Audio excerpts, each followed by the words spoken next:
Capsule sur les chiffres significatifs. Alors, le concept de chiffre significatif prend naissance dans les laboratoires. Lorsqu'on utilise un outil de laboratoire, comme ici un cylindre gradué afin de mesurer un volume, la mesure qui est faite est toujours accompagnée d'une incertitude. Par exemple, ce cylindre gradué a une incertitude de plus ou moins 0,8 ml.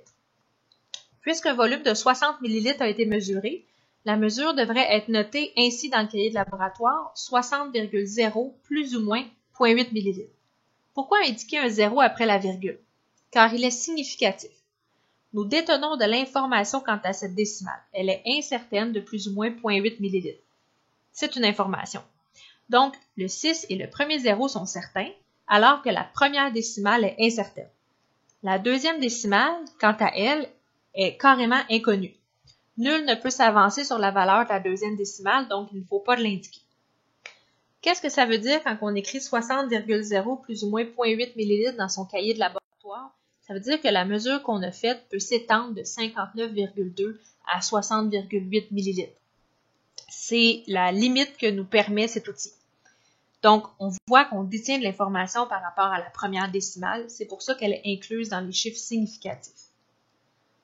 Donc, ce que ça veut dire, c'est que le nombre de chiffres significatifs correspond au nombre de chiffres certains, ainsi que le premier chiffre qui est incertain, parce qu'on possède de l'information sur ces chiffres-là.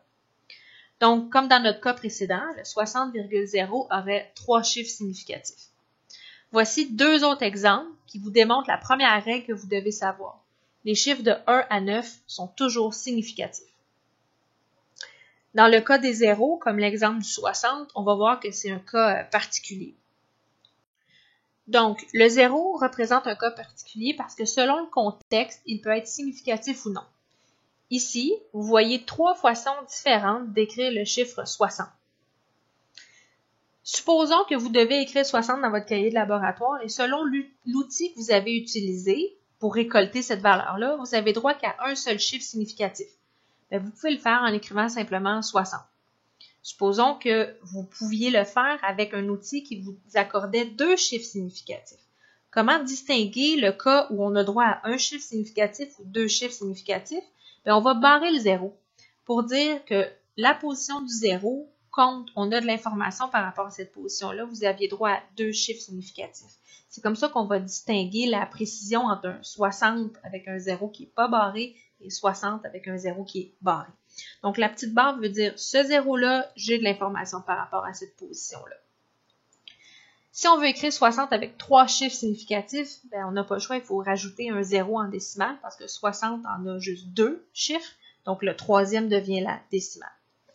Il est inutile de barrer ce 0, car il sera toujours significatif puisqu'il est après la virgule. On va voir que c'est un détail qu'on va rediscuter plus tard dans la capsule.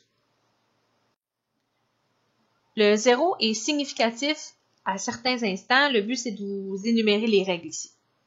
Comme par exemple, le 0 est significatif quand il est entre 2 chiffres qui ne sont pas des zéros. Donc, par exemple, ici, dans 106, les 3 chiffres sont significatifs. La première règle étant tout ce qui n'est pas 0, donc de 1 à 9, c'est significatif. Donc, forcément, le 1 et le 6 sont significatifs. Et comme le 0 est coincé entre 2 chiffres, il l'est aussi. Pourquoi? C'est assez simple. Enlever le 0 et ça donne plus du tout la même valeur. Aussi, lorsqu'il est positionné après la virgule, il est significatif. Comme par exemple, ici, dans 54,00, il y a 4 chiffres significatifs. Pourquoi? Si on a pris la peine d'écrire des décimales, c'est qu'elles sont significatives.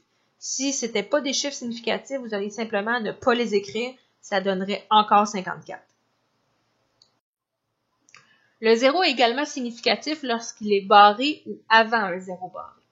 Donc, bref, le 0 barré veut dire qu'il s'agit du dernier 0 qui compte. Donc, dans le cas du 400 ici, comme c'est le dernier 0 qui est barré, tous les chiffres sont significatifs. Le 4, puisqu'il s'agit d'un chiffre de 1 à 9, et les 2 zéros sont barrés, dans le fond, parce qu'ils comptent tous. Le 0 barré, c'est le dernier qui compte. Donc, 3 chiffres significatifs. Dans le cas ici, où on a une barre sur le deuxième 0, ça veut dire que c'est le dernier 0 qui compte. Donc, le 4 est significatif, le 0 du milieu est significatif, mais le troisième ne l'est pas. Il faut l'écrire parce que si on l'enlève, ça donne 40 au lieu de 400. Le chiffre n'a plus la même valeur. Donc, c'est la bonne façon d'écrire 400 avec deux chiffres significatifs. Finalement, si aucun des zéros n'est barré, ça signifie qu'aucun des zéros est significatif. Donc, dans ce cas-là, il n'y a que le 4 qui est significatif.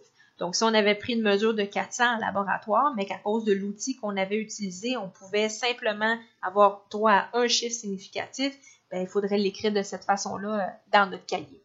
Ça, ce que ça veut dire, c'est que c'est un 400 qui est hautement incertain. Les deux zéros, on n'a aucune idée c'est quoi la valeur. Donc, ça pourrait très bien être 499 qu'on a mesuré. Donc, à cause de notre outil, par exemple, on va écrire 400, mais ça veut dire que l'incertitude est hautement élevée sur la mesure qu'on a faite. Le 0 ne sera pas significatif lorsqu'il est au début d'un nombre. Pourquoi? Parce que si vous effectuez le passage de cette valeur vers la notation scientifique, les zéros au début du nombre vont disparaître. Donc, le nombre de chiffres significatifs, c'est associé à la précision de la mesure. Plus il y a de chiffres significatifs, plus la mesure est précise. Ça ne ferait pas de sens que le chiffre qu'on voit à gauche ait 5 chiffres significatifs. On décide de le représenter d'une autre manière et là, il y aurait juste 2 chiffres significatifs. C'est pas parce qu'on se met à parler d'un différent langage qu'on perd de la précision. C'est la même valeur, c'est la même note que vous avez faite dans votre cahier de laboratoire. Donc, les 2 chiffres doivent avoir le même nombre de chiffres significatifs. Donc, comme les premiers zéros peuvent toujours disparaître, ils ne sont jamais comptés comme significatifs, parce qu'ils peuvent disparaître, ce que je veux dire par là, c'est que quand vous en faites une représentation différente, comme en notation scientifique. On va parler un petit peu plus du zéro barré parce qu'on s'entend, c'est une notion nouvelle pour vous. Elle demande un bon moment d'adaptation. Donc, rassurez-vous, c'est vraiment notre but ici, c'est de faire une introduction, c'est de vous acclimater à un nouveau sujet. Donc, vous allez pouvoir l'enrichir en faisant des exercices et on va en parler en classe. Alors, la barre est utilisée au-dessus d'un zéro pour indiquer qu'il s'agit du dernier chiffre qui est significatif. C'est le dernier zéro qui est significatif. Voici 3 autres exemples pour vous assurer que vous comprenez bien le sujet ou du moins que ça commence à rentrer. Donc, 1400 sans zéro barré, 1400 avec le zéro, le premier zéro qui est barré et 1400 avec le dernier zéro qui est barré. Je prends mon temps ici pour que vous essayiez de voir, voir, il y a combien de chiffres significatifs dans les 3 façons qui sont là. Donc, le premier 1400, comme il n'y a aucun zéro qui est barré, ça veut dire qu'il y a simplement le 1 et le 4 qui comptent, donc 2 chiffres significatifs. Dans le cas du milieu, on a rajouté un zéro barré, donc ça veut dire que ce zéro-là compte, mais pas le dernier parce qu'on ne l'a pas barré. Donc, dans ce cas-là, 3 chiffres significatifs. Pour le dernier, on se rappelle que le zéro barré, c'est le dernier zéro qui compte. Ça veut dire que celui qui est avant lui compte. Donc, dans ce cas-là, on aurait 4 chiffres significatifs. La barre est réservée au zéro avant la virgule. Alors, ici, on voit que la valeur 62,0, donc on a pris la peine de mettre une décimale, aurait 3 chiffres significatifs. On n'a pas besoin de barrer le zéro pour dire « il est significatif ». Pourquoi? Parce qu'il est après la virgule. C'est une des règles qu'on a vues. Parce que si ce zéro-là n'était pas significatif, vous auriez simplement à ne pas l'écrire. Et ça donnerait quand même 62, donc la valeur ne perd pas de son sens. Donc, ici, on voit un contre-exemple. On ne devrait pas faire ça parce que c'est inutile de renchérir que ce zéro-là est significatif parce que s'il ne l'était pas, on aurait simplement qu'à ne pas l'écrire. Donc, ça, c'est un contre-exemple à ne pas faire. Voici une méthode simple pour déterminer le nombre de chiffres significatifs. Donc, on va balayer le nombre de gauche à droite et le premier chiffre qui n'est pas 0 ainsi que les suivants vont être significatifs. Donc, on va prendre un exemple ici. Donc, si on respecte la règle, on balaie le nombre de gauche à droite et le premier chiffre qu'on rencontre, soit le 4, est significatif, ainsi que tous les suivants vont être significatifs. Donc, dans ce cas-là, on a 4 chiffres significatifs. Une petite exception, par exemple, si on croise un zéro barré, il faut arrêter juste après. Parce que le zéro barré signifie le dernier zéro qui compte. Donc, dans ce cas-là, ici, on balaie le nombre de gauche à droite. Donc, ça veut dire que dès qu'on arrive au 4, ça compte, ainsi que tous les suivants. Mais, il faut arrêter tout de suite après un zéro barré. Donc, dans ce cas-là, il y a simplement 5 chiffres significatifs. Le dernier zéro ne compte pas. Il y a toujours une exception, n'est-ce pas, quand on apprend des nouvelles règles. Donc, voici un cas particulier, un nombre sans décimale, sans zéro barré.